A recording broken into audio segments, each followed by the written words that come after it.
Welcome to the Inspirational Living Podcast. If you've ever thought about writing and publishing your own book, there are a number of print-on-demand companies that can help.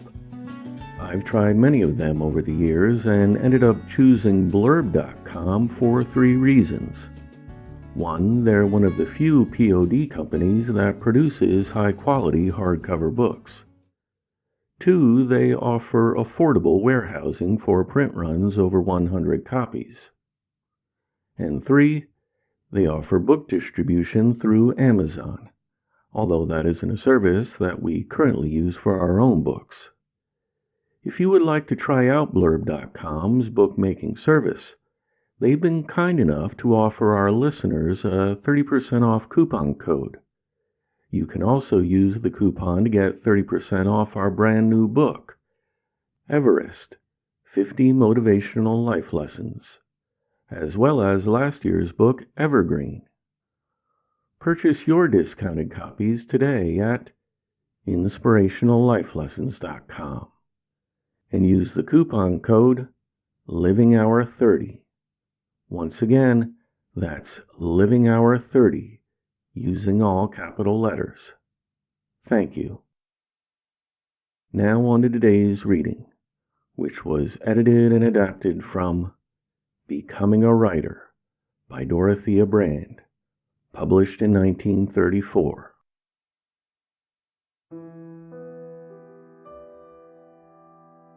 The genius keeps, for all their days, the vividness and intensity of interest that a sensitive child feels in its expanding world. Many of us keep this wide-eyed interest well into adolescence, but very few mature men and women are fortunate enough to preserve it in their routine lives. Most of us are only intermittently aware, even in youth, and the occasions on which adults see and feel and hear, with every sense alert, become rarer and rarer with the passage of the years. Too many of us allow ourselves to go about wrapped in our personal problems, walking blindly through our days with our attention all given to some petty matter of no particular importance. The true neurotic may be engrossed in a problem so deeply buried in their being that they could not even tell you what it is that they are contemplating, and the sign of their neurosis is their ineffectiveness in the real world. Even the most normal of us allow ourselves to become so insulated by habit that few things can break through our preoccupations except truly spectacular events, a catastrophe happening right before our eyes, or our indolent strolling blocked by an unexpected parade. In other words, it must be a matter which challenges us in spite of ourselves. Everyone knows an author who seems to have, somehow, only one story to tell. The characters may be given different names from book to book. They may be put into ostensibly different situations. Their story may end happily or on a tragic note. Nevertheless, we feel each time we read a new book by that author that we have heard the same thing before. The temptation to rework material which has an emotional value for us is so great that it is almost never resisted, and there is no reason why it should be if the reworking is well done. But often one is led to suspect that the episode is used due to thoughtlessness, and that with a little more trouble, the author might have been able to turn up equivalent touches just as valid, just as effective emotionally, and far less stale. The truth is that we all have a tendency to remember things which we saw under the clear, warm light of childhood, and to return to them whenever we wish to bring a scene to life.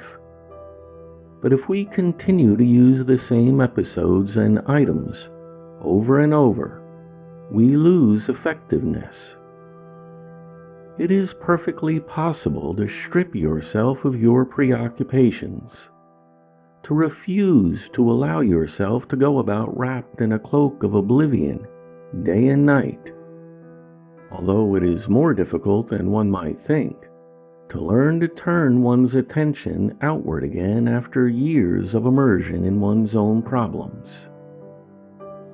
Merely deciding that you will not be oblivious is hardly enough, although every writer should take the recommendation of Henry James and register it like a vow. That is, try to be one of the people on whom nothing is lost. In order to arrive at that desirable state, set yourself a short period each day when you will, by taking thought, recapture a childlike innocence of eye. For half an hour each day, transport yourself back to the state of wide-eyed interest that was yours at the age of 5. Even though you feel a little self-conscious about doing something so deliberately that was once as unnoticed as breathing, you will still find that you are able to gather stores of new material in a short time.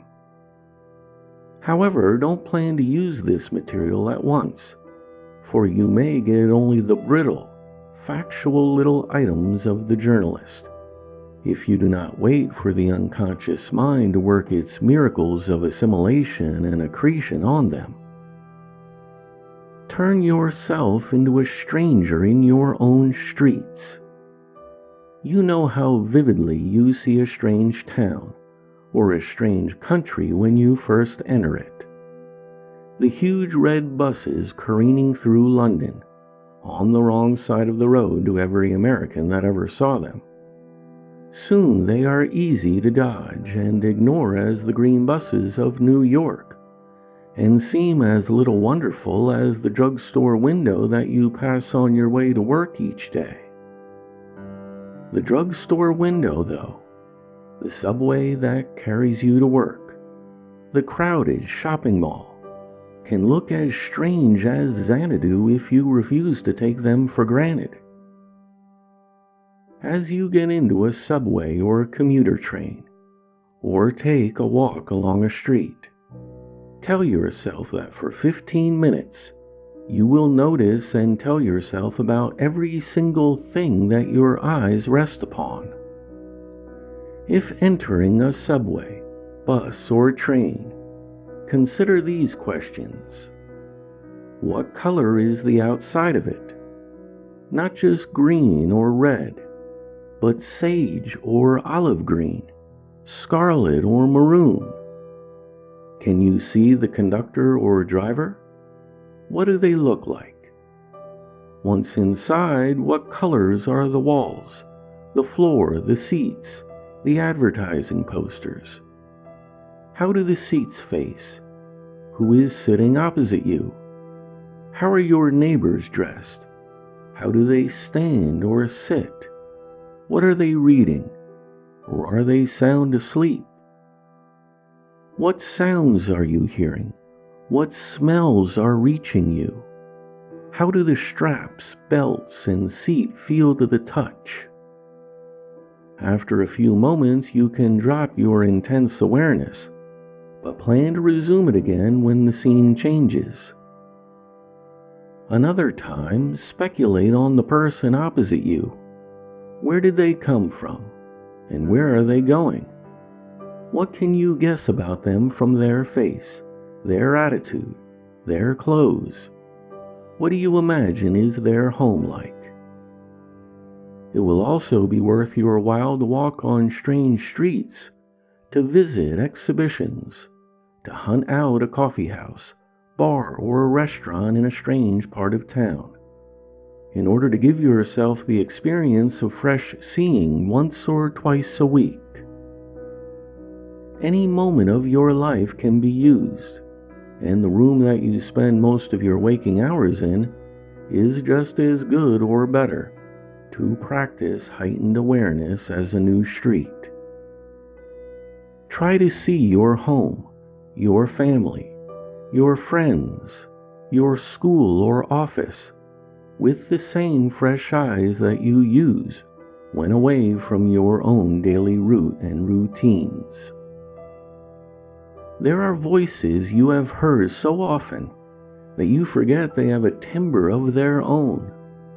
Unless you are morbidly hypersensitive, the chances are that you hardly realize that your best friend has a tendency to use some words so frequently that if you were to write a sentence involving those words, anyone who knew them would realize whom you were imitating. All such easy and minor exercises are excellent for you if you really want to write. No one cares to follow a dull and stodgy mind through innumerable pages, and there is no reason to write in such a way when your mind is so easily refreshed. Remember that part of the art of writing is putting what you notice into definite words before you abandon it to the manipulation of your unconscious. Finding the exact words is not always necessary, but many a useful observation will slip through your fingers if you do not emphasize it by writing it down. If you think, "Oh, I'm sure to remember that," you will find that you are often merely begging off from a hard task.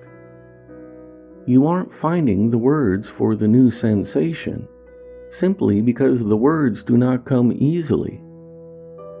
Persistently going after the right phrase will reward you with a striking, well-realized description sometime when you need it badly.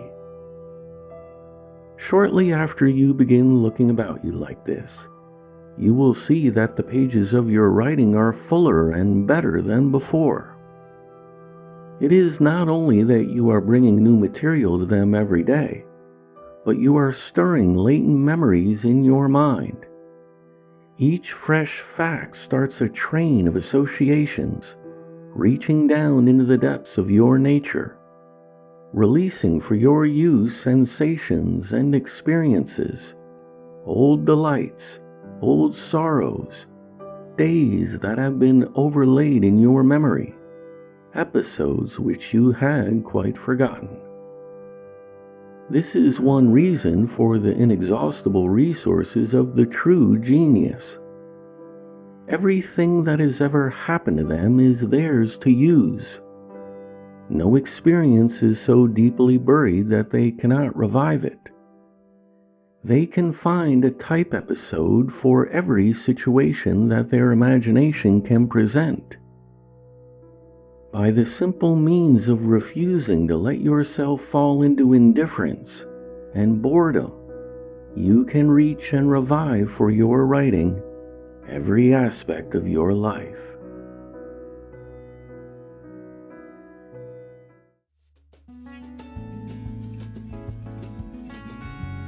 The Inspirational Living Podcast is a production of The Living Hour and brought to you by the generous financial support of our patrons.